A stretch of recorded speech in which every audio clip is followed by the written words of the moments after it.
Hoy estoy acá para decirles que Occidente está en peligro. Está en peligro porque aquellos que supuestamente deben defender los valores de Occidente se encuentran cooptados por una visión del mundo que inexorablemente conduce al socialismo y, en consecuencia, a la pobreza.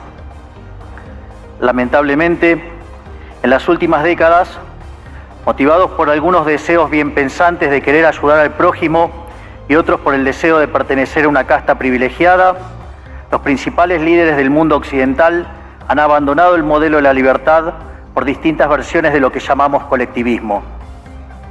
Nosotros estamos acá para decirles que los experimentos colectivistas nunca son la solución a los problemas que aquejan a los ciudadanos del mundo, sino que por el contrario son su causa. Créanme, nadie mejor que nosotros los argentinos para dar testimonios de estas dos cuestiones.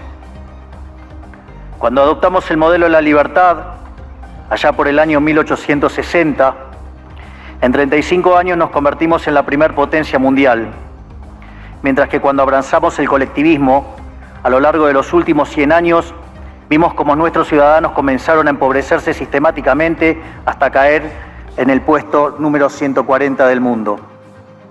Pero antes de poder dar esta discusión, sería importante que primero viéramos los datos que sustentan por qué el capitalismo de libre empresa no solo es un sistema posible para terminar con la pobreza del mundo, sino que es el único sistema moralmente deseable para lograrlo. Si consideramos la historia del progreso económico, podemos ver cómo desde el año 0 hasta el año 1800 aproximadamente, el PBI per cápita del mundo prácticamente se mantuvo constante durante todo el periodo de referencia. Si uno mira un gráfico de la evolución del crecimiento económico a lo largo de la historia de la humanidad, uno estaría viendo un gráfico con la forma de un palo de hockey, una función exponencial que se mantuvo constante durante el 90% del tiempo y se dispara exponencialmente a partir del siglo XIX. La única excepción a esta historia de estancamiento se dio a finales del siglo XV con el descubrimiento de América. Pero salvando esta excepción, a lo largo de todo el periodo entre el año 0 y el año 1800, el PBI per cápita a nivel global se mantuvo estancado. Ahora bien, no solo que el capitalismo generó una explosión de riqueza desde el momento que se adoptó como sistema económico, sino que, si uno analiza los datos, lo que se observa es que el crecimiento se viene acelerando a lo largo de todo el periodo. Durante todo el periodo comprendido entre el año 0 y el 1800, la tasa de crecimiento del PBI per cápita se mantuvo estable en torno al 0,02% anual, es decir, prácticamente sin crecimiento. A partir del siglo XIX, con la revolución industrial, la tasa de crecimiento pasa al 0,66%. A ese ritmo, para duplicar el PBI per cápita, se necesitarían crecer durante 107 años. Ahora bien, si observamos el periodo entre 1900 y 1950, la tasa de crecimiento se acelera al 1,66% anual. Ya no necesitamos 107 años para duplicar el PBI per cápita, sino 66. Y si tomamos el periodo comprendido entre 1950 y el año 2000, vemos que la tasa de crecimiento fue de 2,1% anual, lo que derivaría en que en solo 33 años podríamos duplicar el PBI per cápita del mundo. Esta tendencia, lejos de detenerse, se mantiene viva aún hoy. Si tomamos el periodo entre el año 2000 y el 2023, la tasa de crecimiento volvió a acelerar el 3% anual, lo que implica que podríamos duplicar nuestro PBI per cápita en el mundo en tan solo 23 años. Ahora bien, cuando se estudia el PBI per cápita desde el año 1800 al día de hoy, lo que se observa es que luego de la revolución industrial, el PBI per cápita mundial se multiplicó por más de 15 veces, generando una explosión de riqueza que sacó de la pobreza al 90% de la población mundial. No debemos olvidar nunca que para el año 1800, cerca del 95% de la población mundial vivía en la pobreza más extrema, mientras que ese número cayó al 5% para el año 2020, previo a la pandemia. La conclusión es obvia. Lejos de ser la causa de nuestros problemas, el capitalismo de libre empresa como sistema económico es la única herramienta que tenemos para terminar con el hambre, la pobreza y la indigencia a lo largo y a lo ancho de todo el planeta. La evidencia empírica es incuestionable. Por eso, como no cabe duda de que el capitalismo de libre mercado es superior en términos productivos, la doxa de izquierda ha atacado al capitalismo por sus cuestiones de moralidad, por ser, según ellos, dicen sus detractores que es injusto. Dicen que el capitalismo es malo porque es individualista y que el colectivismo es bueno porque es altruista, con la ajena, y en consecuencia bregan por la justicia social.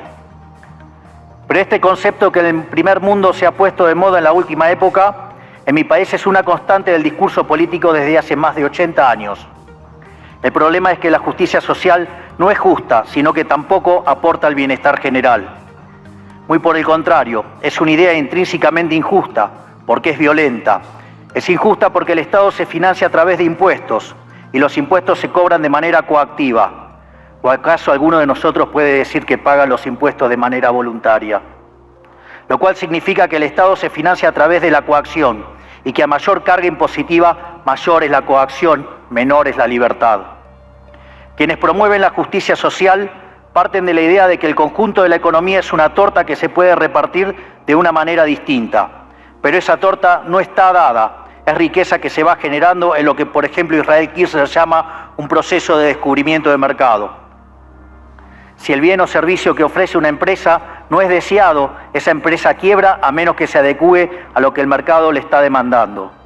Si genera un producto de buena calidad a un buen precio atractivo, le va a ir bien y va a producir más. De modo que el mercado es un proceso de descubrimiento en el cual el capitalista encuentra sobre la marcha el rumbo correcto. Pero si el Estado castiga al capitalista por tener éxito y lo bloquea en este proceso de descubrimiento, destruye sus incentivos, y las consecuencias de ello es que va a producir menos y la torta será más chica, generando perjuicio para el conjunto de la sociedad. El colectivismo, al inhibir estos procesos de descubrimiento y al dificultar la apropiación de lo descubierto, ata al emprendedor de las manos y le imposibilita producir mejores bienes y ofrecer mejores servicios a un mejor precio. ¿Cómo puede ser entonces que desde la academia, los organismos internacionales, la política y la teoría económica se demonice un sistema económico que no solo ha sacado de la pobreza más extrema al 90% de la población mundial y lo hace cada vez más rápido, sino que además es justo y moralmente superior? Gracias al capitalismo de libre empresa, hoy el mundo se encuentra en su mejor momento. No hubo nunca en toda la historia de la humanidad un momento de mayor prosperidad que el que vivimos hoy. El mundo de hoy es más libre, más rico, más pacífico y más próspero que en cualquier otro momento de nuestra historia. Esto es cierto para todos, pero en particular para aquellos países que son libres, donde respetan la libertad económica y los derechos de propiedad de los individuos. Porque aquellos países que son libres son 12 veces más ricos que los reprimidos. El decil más bajo de la distribución de los países libres vive mejor que el 90% de la población de los países reprimidos. Tiene 25 veces menos cantidad de pobres en el formato estándar y 50 veces menos en el formato extremo. Y por si eso fuera poco, los ciudadanos de los países libres viven un 25% más que los ciudadanos de los países reprimidos. Ahora bien, para entender qué venimos a defender es importante definir de a qué hablamos nosotros cuando hablamos de libertarismo. Para definirlo, retomo las palabras del máximo prócer de las ideas de la libertad de Argentina, el profesor Alberto Venegas Lynch, dijo que dice: el libertarismo es el respeto irrestricto del proyecto de vida del prójimo, basado en el principio de no agresión y en defensa del derecho a la vida, a la libertad y a la propiedad, cuyas instituciones fundamentales son la propiedad privada, los mercados libres de intervención estatal, la libre competencia, la división del trabajo y la cooperación social, donde solo se puede ser exitoso sirviendo al prójimo con bienes de mejor calidad a un mejor precio. Dicho de otro modo, el capitalista, el empresario exitoso, es un benefactor social que, lejos de apropiarse de la riqueza ajena, contribuye al bienestar general. En definitiva, un empresario exitoso es un héroe. Este es el modelo que nosotros estamos proponiendo para la Argentina del futuro, un modelo basado en los principios fundamentales del libertarismo, la defensa de la vida, de la libertad y de la propiedad. Ahora bien, si el capitalismo de libre empresa y la libertad económica han sido herramientas extraordinarias para terminar con la pobreza en el mundo, y nos encontramos hoy en el mejor momento de la historia de la humanidad, vale la pena preguntarse por qué digo entonces que Occidente está en peligro.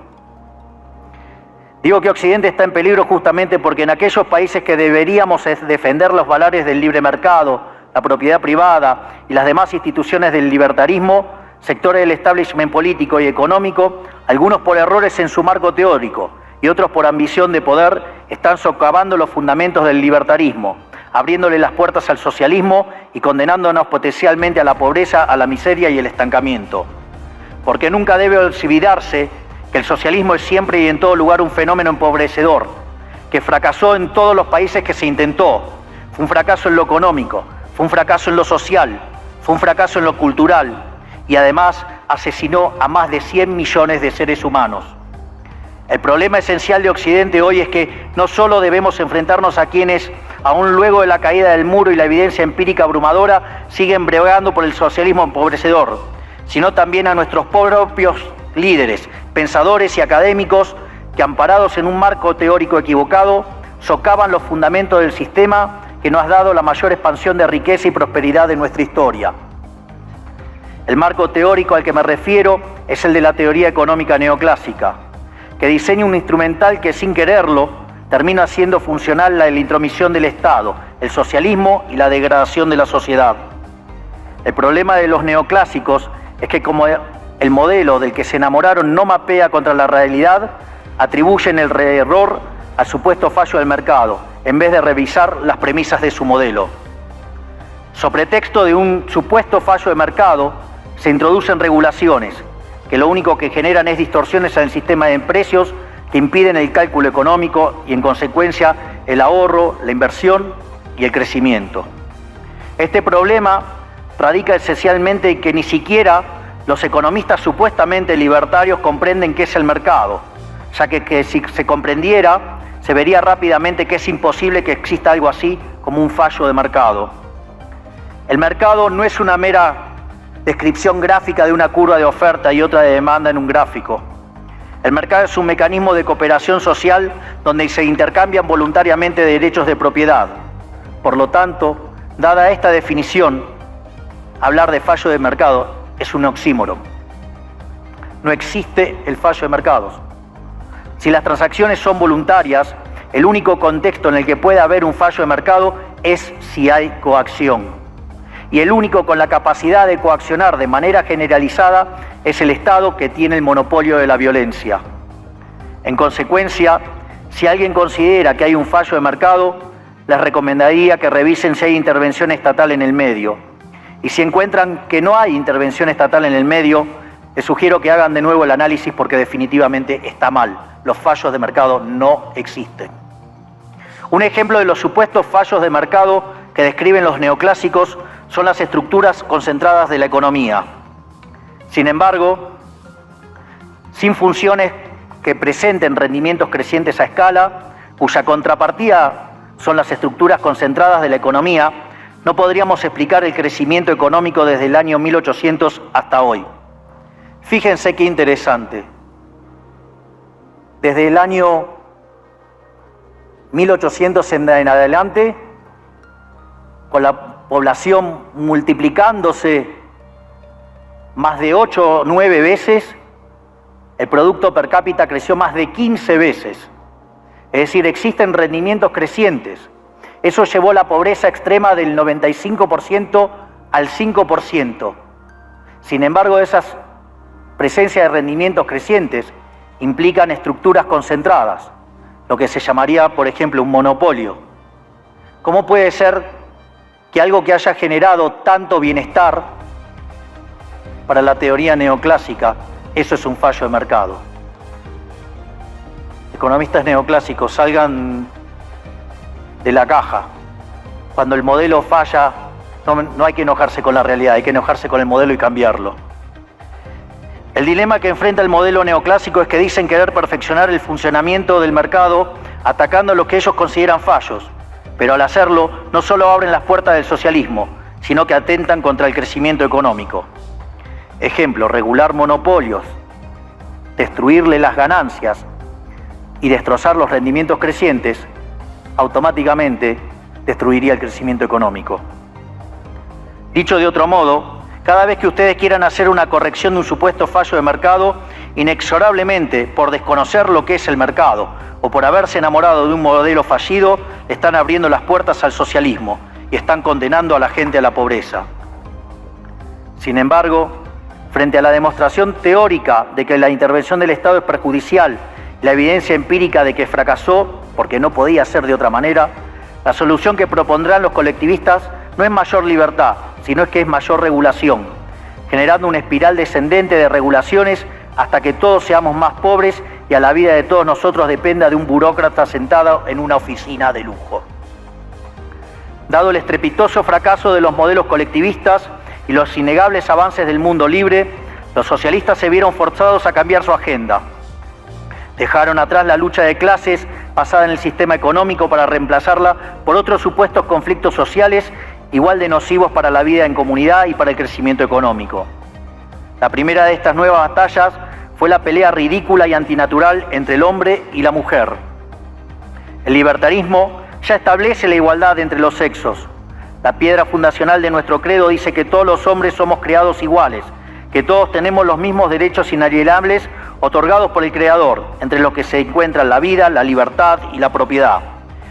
En lo único que devino esta agenda del feminismo radical es en mayor intervención del Estado para entorpecer el proceso económico, darle trabajo a burócratas que no le aportaron nada a la sociedad, sea en formato de ministerios de la mujer o organismos internacionales dedicados a promover esta agenda.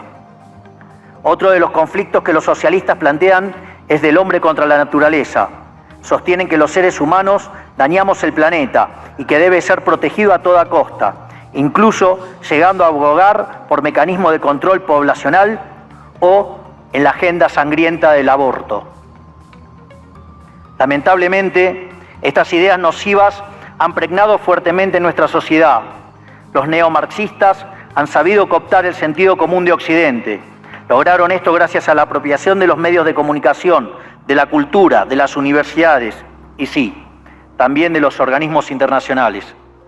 Este último caso es el más grave tal vez, porque se trata de instituciones que tienen enorme influencia en las decisiones políticas y económicas de los países que integran esos organismos multilaterales. Por suerte, somos cada vez más los que nos atrevemos a levantar la voz, porque vemos que si no combatimos frontalmente estas ideas, el único destino posible es que cada vez vamos a tener más Estado, más regulación, más socialismo, más pobreza, menos libertad y, en consecuencia, peor nivel de vida. Occidente, lamentablemente, ya comenzó a transitar este camino. Sé que a muchos les puede sonar ridículo plantear que Occidente se ha volcado al socialismo, pero solo es ridículo en la medida que uno se restringe a la definición económica tradicional del socialismo, que establece que es un sistema económico donde el Estado es el dueño de los medios de producción. Esta definición debería ser, desde mi punto de vista, actualizada a las circunstancias presentes. Hoy los Estados no necesitan controlar directamente los medios de producción para controlar cada aspecto de la vida de los individuos. Con herramientas como la emisión monetaria, el endeudamiento, los subsidios, el control de la tasa de interés, los controles de precios y las regulaciones para corregir los supuestos fallos de mercado, pueden controlar los destinos de millones de seres humanos. Así es como llegamos al punto en el que, con distintos nombres o formas, buenas partes de las ofertas políticas generalmente aceptadas en la mayoría de los países de Occidente son variantes colectivistas. Ya sea que se declamen abiertamente comunistas, fascistas, nazis, socialistas, socialdemócratas, nacionalsocialistas, demócratas cristianos, keynesianos, neokeynesianos, progresistas, populistas, nacionalistas o globalistas. En el fondo, no hay diferencias sustantivas. Todos sostienen que el Estado debe dirigir todos los aspectos de la vida de los individuos. Todas definen un modelo contrario al que llevó a la humanidad al progreso más espectacular de su historia. Nosotros venimos hoy aquí a invitar a los demás países de Occidente a que retomemos el camino de la prosperidad. La libertad económica, el gobierno limitado y el respeto irrestricto de la propiedad privada son elementos esenciales para el crecimiento económico. Este fenómeno de empobrecimiento que produce el colectivismo no es una fantasía, ni tampoco fatalismo. Es una realidad que los argentinos conocemos muy bien desde hace por lo menos 100 años. Porque ya lo vivimos, ya pasamos por esto, porque como dije antes, desde que decidimos abandonar el modelo de la libertad que nos había hecho ricos, estamos atrapados en una espiral descendente en donde cada día somos más pobres. Esto es, ya lo vivimos nosotros y estamos acá para alertarlos acerca de lo que puede pasar si los países de Occidente, que se hicieron ricos con el modelo de la libertad, continúan por este camino de servidumbre. El caso argentino es la demostración empírica de que no importa cuán rico seas, cuántos recursos naturales tengas, no importa cuán capacitada esté la población, ni cuán educada sea, ni cuántos lingotes de oro haya en las arcas del Banco Central. Si se adoptan medidas que entorpecen el libre funcionamiento de los mercados, la libre competencia, los sistemas de precios libres, si se entorpece el comercio, si se atenta contra la propiedad privada, el único destino posible es la pobreza. Por lo tanto, para finalizar, quiero darles un mensaje a todos los empresarios aquí presentes y a los que no están, pero nos están siguiendo desde todas partes del planeta. No se dejen amedrentar ni por la casta política ni por los parásitos que viven del Estado. No se entreguen a una clase política que lo único que quiere es perpetuarse en el poder y mantener sus privilegios. Ustedes son benefactores sociales, ustedes son héroes, ustedes son los creadores del periodo de prosperidad más extraordinario que jamás hayamos vivido. Que nadie les diga que su ambición es inmoral. Si ustedes ganan dinero es porque ofrecen un mejor producto a un mejor precio, contribuyendo de esa manera al bienestar general. No cedan al avance del Estado. El Estado no es la solución. El Estado es el problema mismo. Ustedes son los verdaderos protagonistas de esta historia y sepan que a partir de hoy cuentan con Argentina como un aliado incondicional. Muchísimas gracias y ¡viva la libertad, carajo!